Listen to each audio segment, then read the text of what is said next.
Calling all detectives.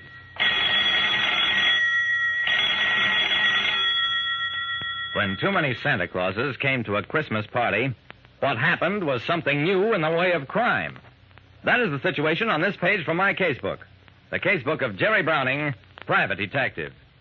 Even a private detective like me, Jerry Browning, can sometimes be a party to crime. It was Christmas Eve, and I was having an office party for some of my friends and clients. I had a date for later that evening to play Santa Claus at a settlement house party, so I'd rented a Santa costume for the occasion. Then when I got the idea of having some Christmas cheer at my office, I thought it would be a fine idea to wear the costume, sort of give the party an air of authenticity. Wearing my costume was a fine idea, except that it also occurred to a good many of my guests. And there already were 4 other Santa Clauses milling around my office. I went up to greet the 6th Santa as he pushed his way in. Hello, Mr. Browning. The season's greetings to you from Santa Claus. Oh, hello, Dawson. You're the first Santa I ever met with a southern accent. Doggone it, Jerry. I've been working on that accent. That's all right, Dawson. If any kid asks you how come, you tell him you're from the South Pole. Come on in, meet some of my friends. Dawson, you know Louie, though you may not recognize him behind that beard. Hello, Lieutenant. Sure is nice to meet a cop and not worry what's he got on you. You're so right, Louie. Dawson, I want you to meet Mr. Wilbur Norris, Vice President of the Great Valley Railroad. Lieutenant Dawson of Homicide. Pleased to meet you, Mr. Norris. So you're Santa Claus, too? I am Santa Claus. At the party in the terminal tonight. I'll come in a special train direct from the North Pole. No reindeer, Mr. Norris? Reindeer? Lieutenant, I ask you, do children demand electric trains or electric reindeer? I steered Dawson away from Norris, took him over to meet the leanest Santa Claus in the room. Lieutenant Dawson, meet Mr. John Cooley, head of the Investigations Department of Consolidated Insurance. Pleased to meet you, Mr. Cooley. I've heard a lot about you. It's not true. I'm just as easygoing as the next man if I find anything to be easygoing about, which I seldom do. I left them to welcome a few more guests, none of them in costume. It looked like 6 Santas would be par for the course. Circulating among my guests, I noticed with amusement that the other Santas had gradually drifted together, like people all of one kind usually do. Then, about an hour later... Hello, Jerry Browning speaking. Who'd you say this was? Mr. Standish at the Veterans Hospital? Is there some trouble at the hospital, Mr. Standish? What? You're counting on me to come out there this evening as Santa Claus. Oh, there must be some mistake, Mr. Standish. I have a date at the Sarah Jennings Settlement House as Santa. Well, no, sir. I never got any message from you last week. I'm very sorry, Mr. Standish. I just can't disappoint the kids. I'm sure you'll be able to get somebody else. It was just one of those things. A message I didn't get. But I felt terrible all the same, thinking of those guys at the Veterans Hospital. Well, if I couldn't be there, at least I could pay for the price of a professional Santa. I reached into my pocket for my wallet and felt nothing. My wallet was gone. And only a second later... I've been robbed. My wallet has been stolen. John Cooley grabbed his own pocket. Lock the door. My wallet has also been stolen. We locked the doors all right, and then took inventory. My wallet was gone, so were those of Wilbur Norris, John Cooley, Lieutenant Dawson, and Louie. Every man in a Santa costume had been robbed, and nobody else. Just a minute, Jerry. There was one more Santa Claus in this room than there are now. Who was the 6th Santa? I thought about that for a while. Why, I don't know. I just assumed he was somebody I knew. Didn't anybody get his name? It developed that nobody got the strange Santa's name, and that the Santas in conversation had referred to one another as Santa or Mr. Claus. And nobody had noted the exact moment when the 6th Santa left the party with the wallet for the others. At that point, John Cooley had a thought. Browning, you were not one of our little group in costume. When did that spurious Santa have an opportunity to steal your wallet? Why, he didn't have any chance.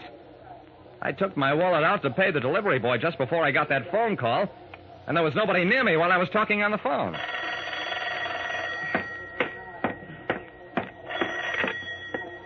Hello, Jerry Browning speaking. Lieutenant Dawson? Yeah, he's here. Dawson walked over, took the phone. Lieutenant Dawson, homicide. Wilton's department store burglarized? But Commissioner, I'm homicide, not burglary. Well, no, Mr. Commissioner, I wasn't arguing with you. I was just explaining that I... Yes, sir, I'll go right over there. I'm sorry, Jerry. I got to go over to Wilton's, find out who'd steal a flock of stuff, and then leave the money to pay for it on a cashier's counter. Wait a second, Dawson. Somebody broke into Wilton's after it was closed, took a lot of things, and left the money to pay for them? Dawson, this I have to see.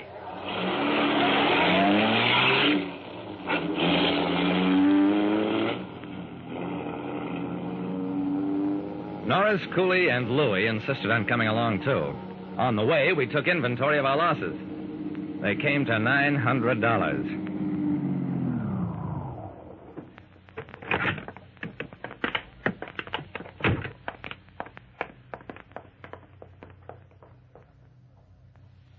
The situation at the store was exactly as the commissioner had said. A flock of merchandise removed from departments all over the store, and on the cashier's table... Well, I'll be doggone.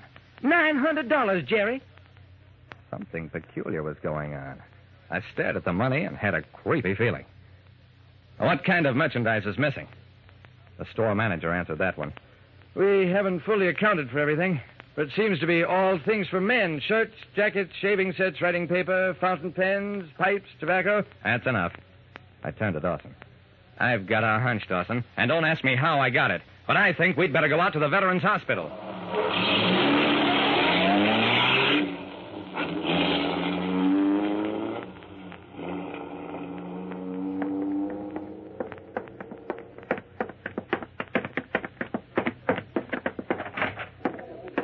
Mr. Standish, the hospital superintendent, met us at the door. I'm delighted to see you, Mr. Browning, but it wasn't necessary for you to break your date. We got a Santa Claus after all. I looked beyond Standish into a room where a group of men in bed were opening packages and generally having a fine time. Who was your Santa, Mr. Standish? Why, I don't exactly know. I assumed he was one of your friends, Mr. Browning, because he said you were sorry about not being able to show up. And he intimated that, that you and your friends had chipped in together to buy gifts for the boys. Nothing wrong, is there? Huh? No, nothing wrong. Nothing at all. And by the way, how did this Santa come here? In a carriage drawn by horses. Thought it a bit odd. Come to think of it, how did he get through the gates? The gateman didn't phone up here about it. Just then, Dawson came running up. We'll get that guy, Jerry. I got the footprints of the horses, and here's some hairs one of them must have shed. We can identify an animal by its hair just as easily as a human being. Yeah, Dawson, sure we can. I steered our group toward the door. Sorry we bothered you, Mr. Standish, and tell the boys Merry Christmas from all of us. Norris, Cooley, and Louie exchanged looks. Then... Jerry, me and Mr. Norris and Mr. Cooley decided if it's all the same to us, we just as soon forget about that dough. And we got to get going. Very busy night ahead.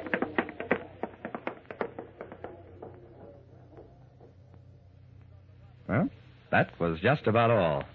We never did recover the money. Though each of us got his wallet back by mail, nothing missing except the money. We never learned the identity of the sixth Santa Claus either. But the day after Christmas at the crime lab, where Dawson insisted on taking the horsehairs for examination... Jerry, the lab man says these are reindeer hair. What do you think about that? I smiled at him. Dawson, I haven't got a thought in my mind. And that was absolutely all. Like I said, there are parties to crime, and mysterious parties of the second part. And for my part, my sole comment is, Merry Christmas to all, and to all a good night.